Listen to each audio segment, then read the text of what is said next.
Hey guys, it's Khalil, um, and we are here on the Marshals of Truth for another roundtable on Star Wars politics.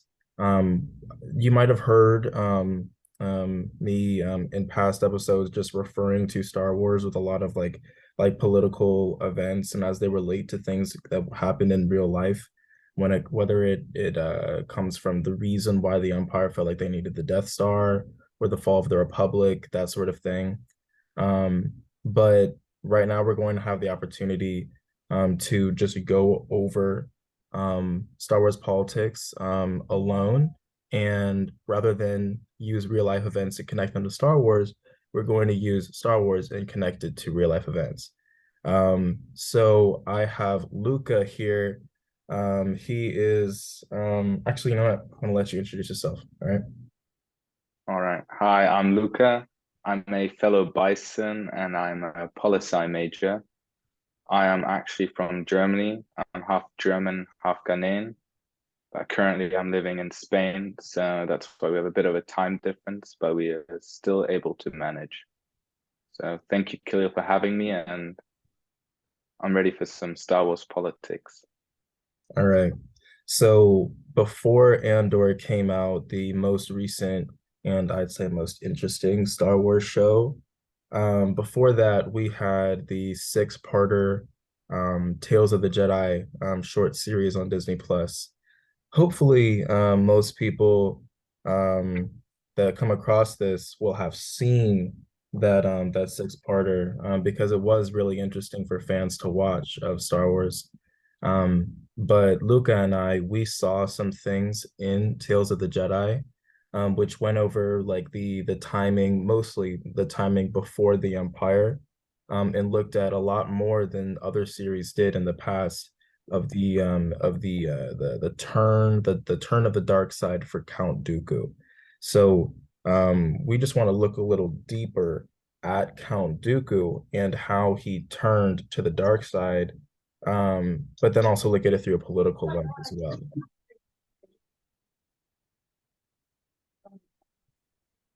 So, got anything else to say about Count Dooku before we go ahead? Uh, I only thought that he's a very interesting character and that the show really illuminated some of the things we didn't know about him because we only really heard of him from throwaway lines in the movies and seeing him kind of get what was it like 40 minutes of screen time was honestly great and shows how much a character actually has to offer. Just that you're able to show so much in a matter of 3 episodes and 40 minutes. Something it's more character development than the sequels did in 3 movies, for example, right? And I thought the character is really interesting and there's much to be said. What's most interesting about Count Dooku, starting off with the first episode that we see him in, Tales of the Jedi, is that he is born into nobility, but he also cares about the common people. Um, so in the second episode of Tales of the Jedi, his first appearance in the series, we see a case in where him, and he's a bit younger in this episode, a lot younger than he is in the movies, and he is going on a mission with his Padawan at the time, who is actually Qui-Gon Jinn, of course, just a lot younger in this episode. They're brought to a planet um, to conduct their own Jedi investigation into a kidnapping of a senator's son by the constituents of that senator. And they did so as they found out, as Qui-Gon and as Dooku found out from being at that planet, that they did so because of terrible policies that impoverished his people. Um, and the response from the senator was very heavy-handed. He came with his own troops, um, and uh, and basically decided to have a little firefight with them, end up getting a few of them killed, while completely ignoring the fault that he had in leading this situation to take place. So for Count Dooku, he stood up on the side of the people. And one quote from him, which really got to me was that when told by the senator that you serve the Senate, he said, "No, I serve the people of this republic." So, Luca. Yeah, I mean that phrase is something else. What really stood out to me besides that phrase was also his son realizing it, right? He actually understood why the kidnapping was necessary. And I think the whole episode not only showed how corrupt the Republic is and how rotten it is in its core, but also that there's not a lot of they have checks and balances and whatever, but honestly, there's this problem of being part of this federal government is that they devolve powers so far that they had to send an independent, right? Because I remember the episode, the senator was surprised that Jedi's were there, but they were basically on an independent mission to kind of scout and rescue the son and see what's actually happening. I think it links back to a bit of, the Federation of the Republic, because it is a federal system and there's so many systems, so many planets part of it, that it's hard to point out where it's kind of faulty. So in this episode, we saw that Doku, somebody who's very, very democratic in the philosophy of it, right? He really believes in democracy and that it's for the people, and he's actually serving the people rather than the institution of the Republic. And that's his role as a Jedi. So when he goes on those independent missions and he sees that, it just we saw from his reaction, he obviously had a very undiplomatic reaction to what was going on.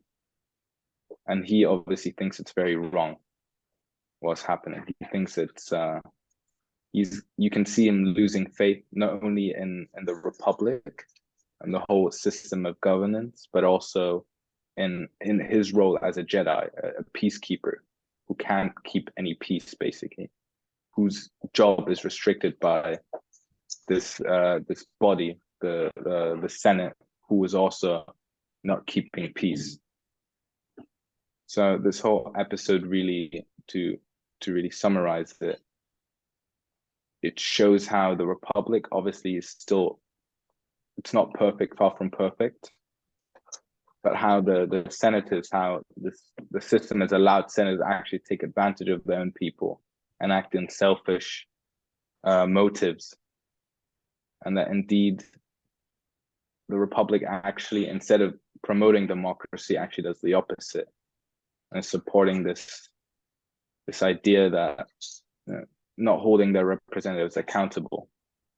Going back to a bit of an idea where Count Dooku himself comes from an elitist background, such as the representative of that planet, but he actually sees him using his background as a tool for justice, but the other one doesn't, right? I feel like there's a bit of contrary motives between the two characters who have similar background, and I also think the fact that he comes from that background makes it he's more upset, because if you imagine yourself, if you're somebody who's very similar to you on paper, let's say, right, but he does different actions to you, he doesn't see any reason for them to do it, because he himself comes from that background. He chose to throw that away and serve the greater good. The other person did the opposite. They took the power that they have and they used that power to suppress their own people. Right, so I thought there are loads of things to pick out there. I don't know if you picked out one of those things, but those are things I picked out. So back to you, Yeah. Khalil. I mean, the first thing I noticed was just like how it can really just be seen as like the as how the Republic has gotten corrupt. One of the first things that was said about Coruscant during the Phantom Menace movie, the first chronological movie in the Star Wars timeline, first time that we see Coruscant. The first thing that was said by the pilot that was bringing the main characters down to the planet, I don't know exactly what he said, but he basically said that that Coruscant, it looks pretty on the outside, but it's rotten on the inside, something like that. I don't know what it was. And so we were given an indication that the Republic was corrupt. And then the more that we saw throughout that movie, we saw that its inaction towards the invasion of Naboo, by a corporate authority which has representation in the Senate, is that you saw an entirely broken institution within the system. And with Tales of the Jedi, we got to see even more of that, but earlier into the timeline, far earlier, in fact, like 3 or 4 decades earlier. And so, what I got to see, if you just kind of like do the basic logic of it, is that the institution, the Senate, was meant to serve the people. And if that institution is going up against another institution, the Jedi, which is which, quoting Dooku, is meant to serve the people of the Republic, then you have two authorities which are supposed to be doing the same thing, but they're fighting. And so it's very complicated and very and it makes you look deeper, as to why is the Senate like advocating for things that are hurting the people they're supposed to be helping and representing. um, and you have this Jedi that is working against that mission, that is working against this malicious intent by this institution that's supposed to help them, you know, by siding with them on this issue. Um, um, and then you got to think, okay, so that must mean that the Jedi are the good guys. That must mean the Jedi are doing what the Senate won't. Um, and you'd actually be wrong in that. One thing about Dooku is that while we got to see an inkling of his dark side nature in this episode, and again, I really suggest that you go watch it. The second episode of Tales of the Jedi, I forgot what it was called, the name of the episode, but he actually uses a bit of dark side. He force chokes the senator and damn near kills him in front of his son. Um, and so like while we are meant to empathize with the people of that planet that Dooku was defending against the senator and the soldiers he brought, um, the inkling of dark side is almost meant to draw a contrast between the good actions, between the good intent and the bad actions. And so it, it's there are a lot of contradicting ideas here. That Dooku is doing the right thing, but yet it's the first time that he uses the dark side, and we're meant to show the significance of that through like really dramatic music and like certain like cinematography, that is like showing the facial reactions of the people around. We're meant to be shown that that is a big deal, that he's using the dark side, but he's using it for a good reason. And the Jedi, as an institution, the Jedi Order, is completely against using the dark side at all. They don't even want to do any research to understand. They're only about the light side of the Force. And Hmm. so, to do the right thing, Dooku had to appeal into the dark side of the Force. And so, he doesn't represent the Order. And so, when you look at Dooku opposing the Senate, which is supposed to help the people, but isn't in this case, and so he's doing the right thing, but he doesn't even represent the order itself because the order is starting to side with the Senate, and the Senate is becoming corrupt. So the only ones that are doing the right thing in the order, and you'll see as well in the Senate with certain characters like Amidala and um and uh um and Mon Mon Mothma, Mothma. is that there are dissenters to the growing corruption within both institutions. But what is so interesting about the prequels is that we really got to see like a blurring of the lines of good and bad. And this was a Yeah. good indication of that. We don't actually know necessarily how to feel because Dooku is using the dark side to do good. Yeah, don't forget that the senator, he uses his own soldiers to shoot down his own people, basically, right? He could easily arrest them. They're ready. I mean, how many soldiers compared to those farmers, right? It's obviously evil. It's two evils fighting each other, and you, as a the watcher, you have to determine if it's all in the view of Count Dooku, where he uses the traditional Jedi way, because the Jedi are stoics, right? They don't react emotionally. They're very rational. They don't want to study the dark side. You know, some may call it stupid. Some might call it pragmatic, whatever. But you can see how uh, Doku really disagrees with the Jedi Order. And going back to the idea you mentioned, Amidala, for example, I think she's a very personal.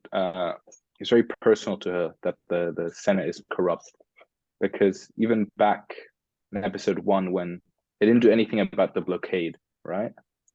So when the separatists, the trade union, right, they did a blockage of Naboo, and the Republic didn't do anything. Imagine NATO not reacting to.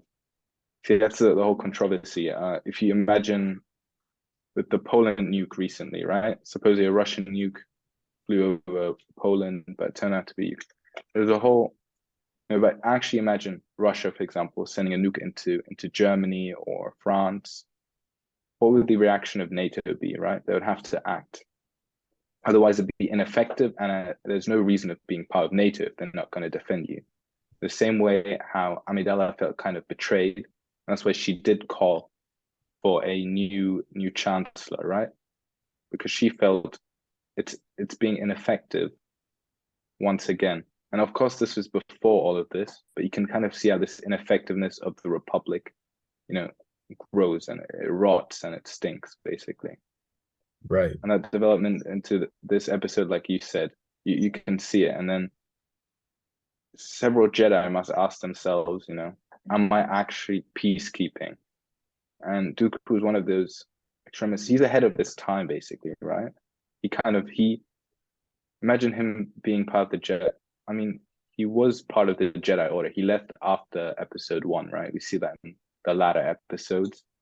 It was actually and partially, I think Naboo might have been part of the reason why he's, he had enough. But he's seen what's happening, and I'd love to honestly explore a film, a series. That time, episode one, how Count Dooku gets to know Palpatine.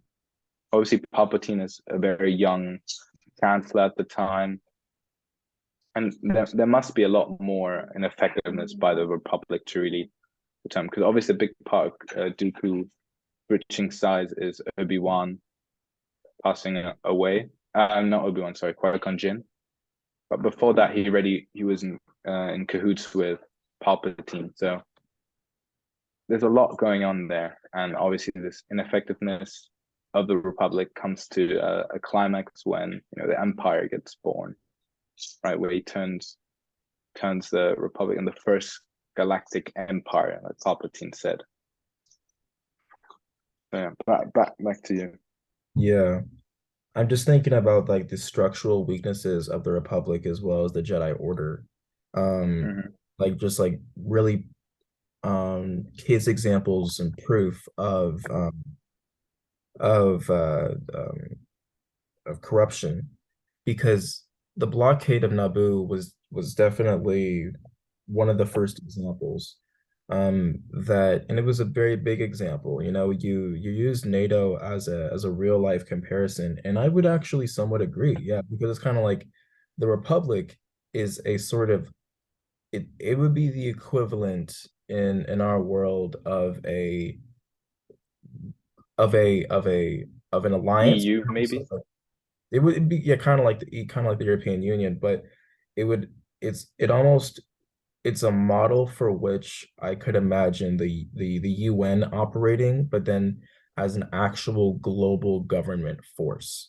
Like if the Mm-hmm. UN were to get strong enough that it actually crafted like global policy and had the power, if they used it, to do good things.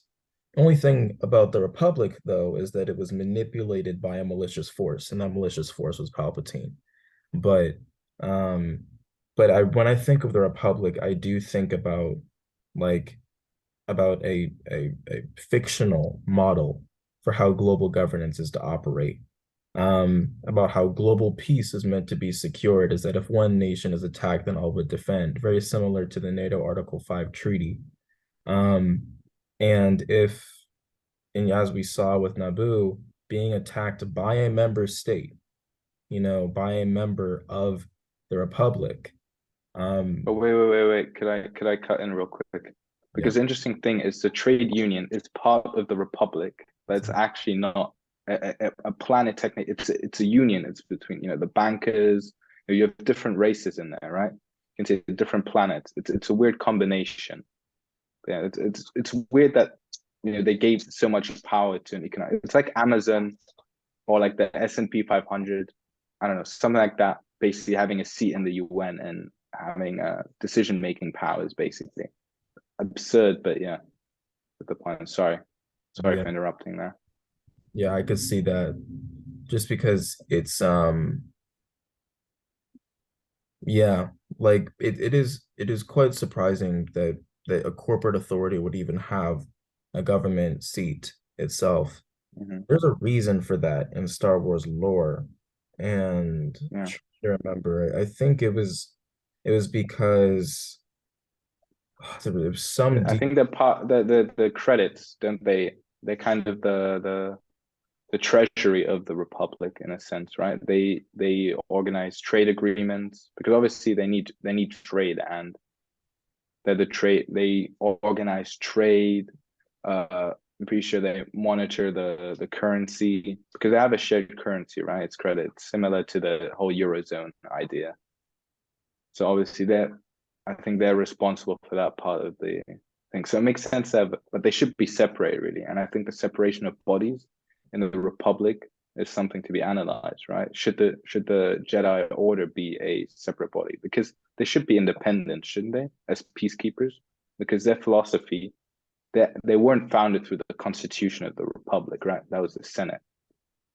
If you look in America, right, the Supreme Court and all the other courts, they're separate to the government, to the executive and the legislature, right?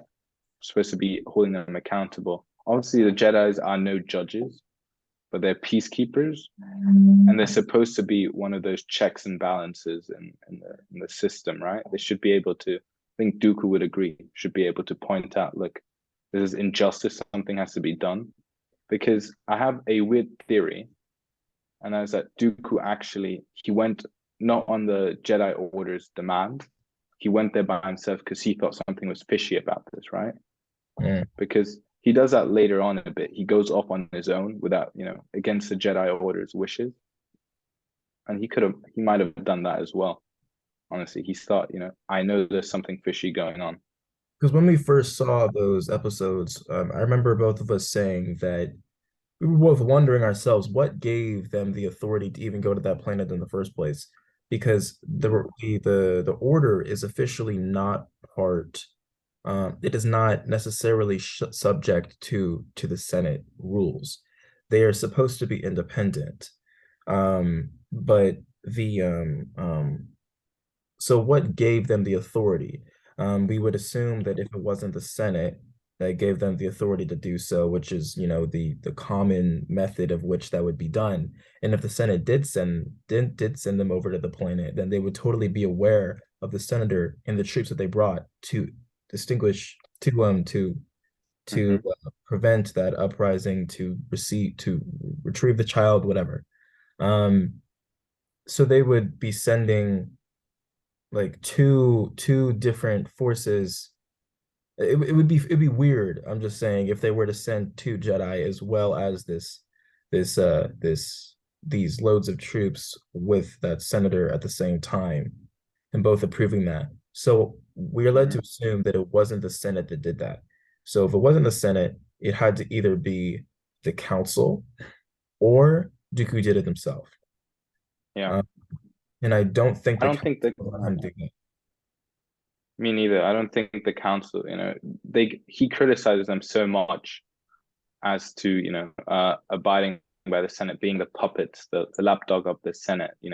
being implemented as generals, as a peacekeeper. That's an oxymoron by itself, right? How can you be peacekeeping figure in the military?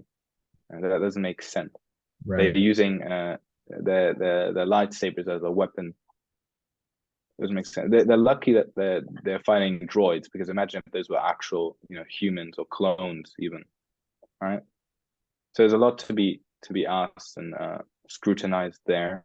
So I think at the end of the day, Doku might have thought to himself, I want to check this out.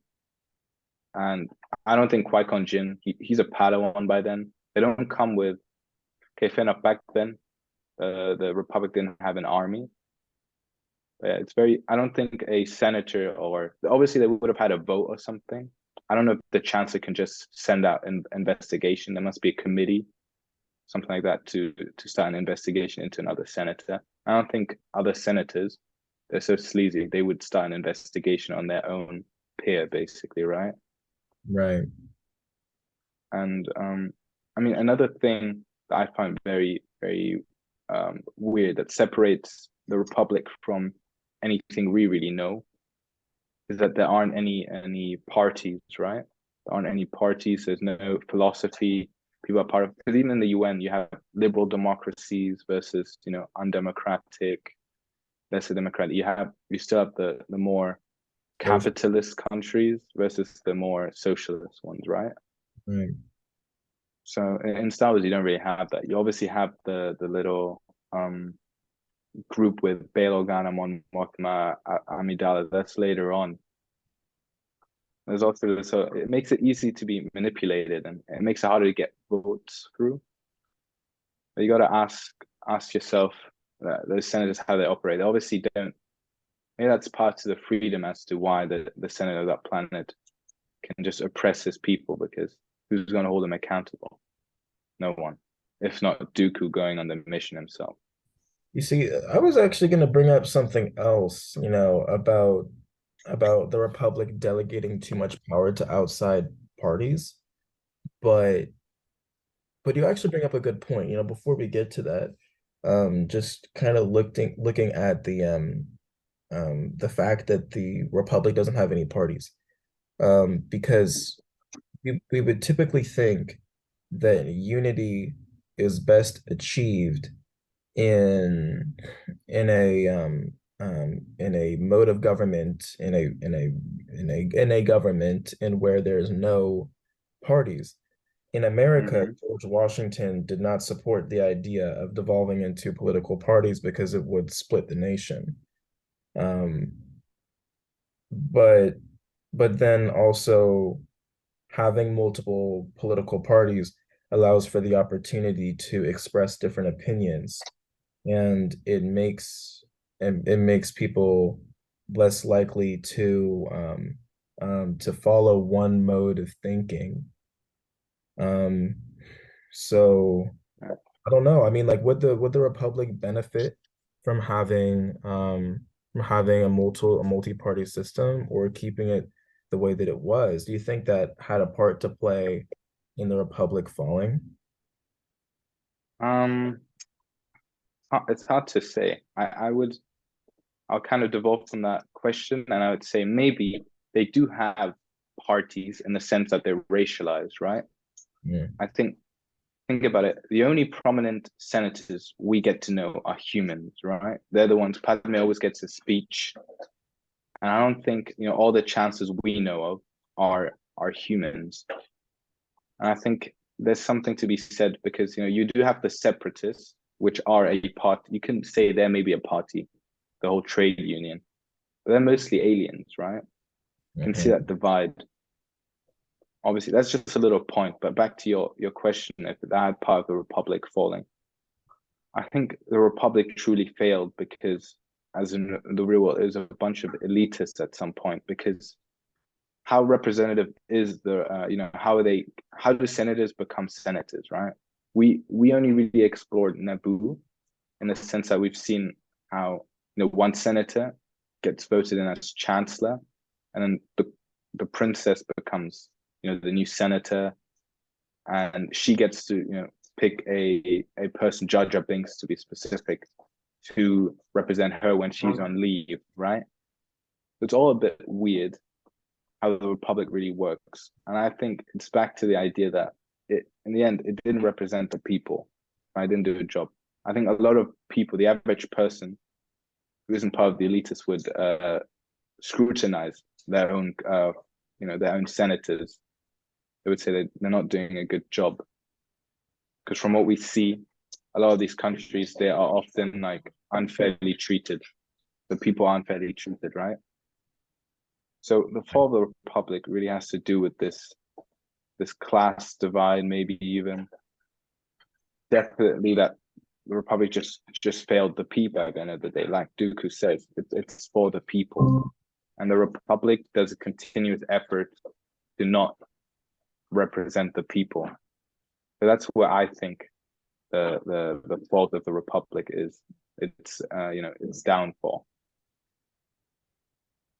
Yeah, I mean, the Republic did certainly have a big problem when it came um, to just failing to to represent the people. Because one thing that I'm now thinking about is that the in the first few minutes, actually, one of the first things that is said when Dooku sits down with the people of that planet is this was Qui-Gon. He said and um we are made to believe that that was a bit of a stupid question, when Qui-Gon says this. But Dooku sits down and he says, "Do you know anything about this kidnapping?" And then they said, something like, "Yes, they do," and they're kind of like I don't know what it was exactly that they said as soon as they The whole room, yeah, yeah, but Qui-Gon he said that why don't you just vote him out? yeah, Why don't you just vote him out if he's so bad? And then they say it's not that easy. mm-hmm. So obviously it No, should be that easy if it is a true democracy, but yeah, considering it isn't that easy, we don't know exactly how to take that. Like if you were yeah, to go about it in a very literal way, I guess you could say that they might be one of few people that are unsupporting of this senator, or yeah, it's because the democratic system through the republic is faulty. It is corrupt in yeah, and of itself. And that's probably the prevailing thought, in response to that moment. mm-hmm. We're made to see, and they made it very obvious to us that the Republic Yeah, is corrupt. Over 7 seasons of Clone Wars, they did make it clear from time to time, and Clone Wars had its own progression of how they made you realize that the Republic is corrupt, something that is probably best to talk about in another episode. But when it comes to Tales of the Jedi, they really threw it in our face. And that was one of yeah, the first things that was said by the people, that they said it's not that easy. And so it totally should be that easy if it is a true democracy. yeah, And so you have that failure to represent the people. But yeah. like, That yeah, Oh no, so I was just going to add quickly a real life example. And I was reading about basically, the Arab Springs and how democracy, was spread towards North Africa. And especially the only country that really had free elections, and I'll say free, was Tunisia. But it turned out a reporter went there and he asked the people basically, "Oh, who are you guys voting for?" And he said, uh, you know, how much are you going to pay? And he was like, what do you mean, how much am I going to pay? Yeah. The other candidate just came in and he offered us like 30 of the currency. And he said, yeah, go vote for me. And that kind of reminds me of the same scenario where, you can't just elect them out because the system is corrupt. There are no free elections. Whatever seems free isn't actually free. Those are cost. And obviously the Tunisian example is, the people obviously maybe they don't care enough or they just need the money. That's why it's just an example of this facade of democracy and how accountability and democracy has really failed in Star Wars. mm, Yeah. I guess that example right there that you used with Tunisia, Tunisia, um, it's I suppose that method of going about an election and getting people to side with you is a one could say that it's outright um, against the principles of free elections and democracy. But I wouldn't be surprised if that was a trick method to technically be counted as a free democracy because you're not forcing the people to vote in one way. It's not a Mhm. Soviet style election or a North Korean or Chinese type of election. Um, but you are influencing the people, let's say, because they need the money. Mhm. And especially, and I don't know if you got this word for word, but if they did actually say how much are you willing to pay, then that does tell you that that that the highest price wins the election, Mhm. tells you that the people need the money. Yeah. But I I don't know if just yeah. I don't know if we have enough time to get through this because it's only got 2 more minutes left, but Yeah. I was really like thinking about the Republic delegating too much power because one thing about the Republic that doesn't get outright mentioned um, is that for 1,000 years before the prequels, the Republic didn't have an army. They chose Mhm. not to have an army. It's a strange reason, but they chose not to have an army. They thought that that if they had an army, that the Senate and that the Jedi would use that army to go on continuous wars against the Sith. And one thing that we hear during the first couple movies of the prequels is that the Sith, they had been extinguished, they had been snuffed out for 1,000 years at that point. And so it was after that final snuffing out of the Sith, as they thought, that that the that those people, well, that people in the Senate, they decided that they didn't need an army anymore. And so that meant every threat, every border security threat, like um that meant that anytime there was a war, they needed to move to another authority, whether it be corporate authorities ensuring border security on the outer rim, which is a whole nother thing, or calling on the Jedi for everything. And so they become dependent on those things and they can't actually act within itself, which breeds the corruption even further. But that's all I can really say about that now. Hopefully we can get back to talking about that and expanding on that, about how the Republic Mhm. done too much like delegating of power to other corporations and authorities and how that led to its downfall. But before we run